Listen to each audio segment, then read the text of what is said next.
ದೆಹಲಿ ದರ್ಬಾರ್ ವಿಶೇಷ ಲೈವ್ ಕವರೇಜ್ಗೆ ಸ್ವಾಗತ. ನಾನು ವಿದ್ಯಶ್ರೀ.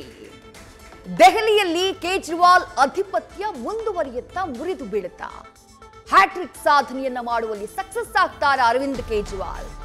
ಬಿಜೆಪಿಗೆ 27 ವರ್ಷಗಳ ವನವಾಸ ಅಂತ್ಯ ಆಗುತ್ತಾ? ಕನಿಷ್ಠ ಈ ಬಾರಿಯಾದ್ರೂ ನರೇಂದ್ರ ಮೋದಿಯವರ ಚಮತ್ಕಾರ ದೇಶದ ರಾಜಧಾನಿಯಲ್ಲಿ ಗೆಲ್ಲುತ್ತಾ? ನೆಲಕ್ಕಚ್ಚಿಬಿಟ್ಟಿದೆ ಕಾಂಗ್ರೆಸ್. ಕಳೆದ 10 ವರ್ಷಗಳಿಂದ ಮೇಲೇಳುವುಕ್ಕಾಗದೆ ಒದ್ದಾಡ್ತಾ ಇದೆ. ಅದು ಲೋಕಸಭೆ ಚುನಾವಣೆ ಇರಬಹುದು, ವಿಧಾನಸಭೆ ಚುನಾವಣೆ ಇರಬಹುದು. ದೆಹಲಿಯಲ್ಲಿ ಮತ್ತೆ ಪುಟಿದೇಳೋಕ್ ಸಾಧ್ಯ ಆಗ್ತಾ ಇಲ್ಲ ಕಾಂಗ್ರೆಸ್ಗೆ.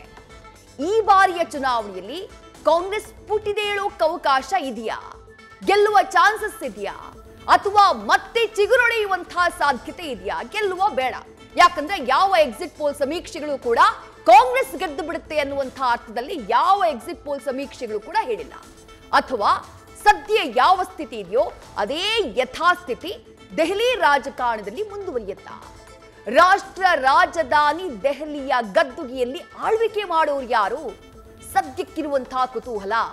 ಕಳೆದ 2 ಟರ್ಮ್ ಅರವಿಂದ್ ಕೇಜ್ರಿವಾಲ್ ಆಡಳಿತವನ್ನ ಮಾಡಿದ್ದಾರೆ.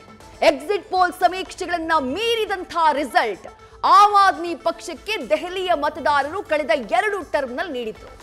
ಈ ಟರ್ಮ್ನಲ್ಲಿ ಯಾರ ಕೈ ಹಿಡಿತಾರೆ ದೆಹಲಿ ಮತದಾರರು? ದೆಹಲಿಯ ಗದ್ದುಗೆಯಲ್ಲಿ ಕೂರುವವರು ಯಾರು?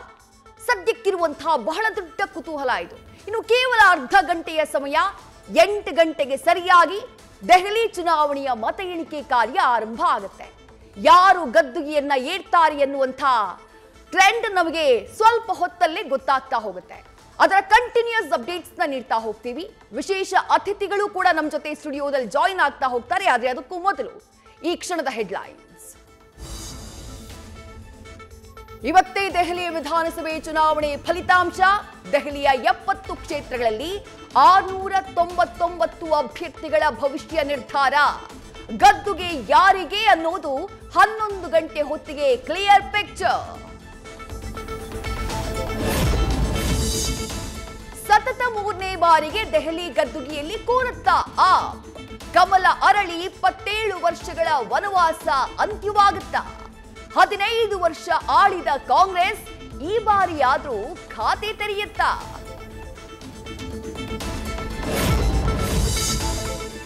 ದೆಹಲಿ ವಿಧಾನಸಭಾ ದಂಗಲ್ ಗೆಲ್ಲೋದ್ಯಾರು?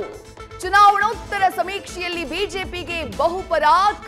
ಕೇಜ್ರಿವಾಲ್ ಹ್ಯಾಟ್ರಿಕ್ ಕನಸು ಭಗ್ನ ಎಂದ ಸಮೀಕ್ಷೆಗಳು.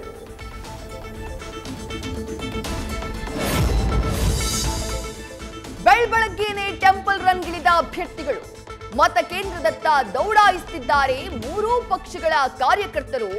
3 ಪಕ್ಷಗಳಲ್ಲೂ ಹೆಚ್ಚಿದ ಎದೆ ಬಡಿತ.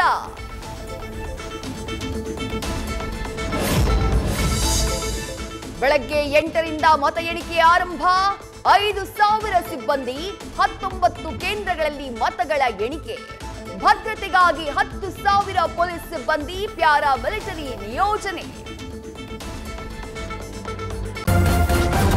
ನ್ಯೂಸ್ ಫಸ್ಟ್, ನಿರ್ಭೀತಿಯಿಂದ ನಿಮ್ಮ ಪರವಾಗಿ.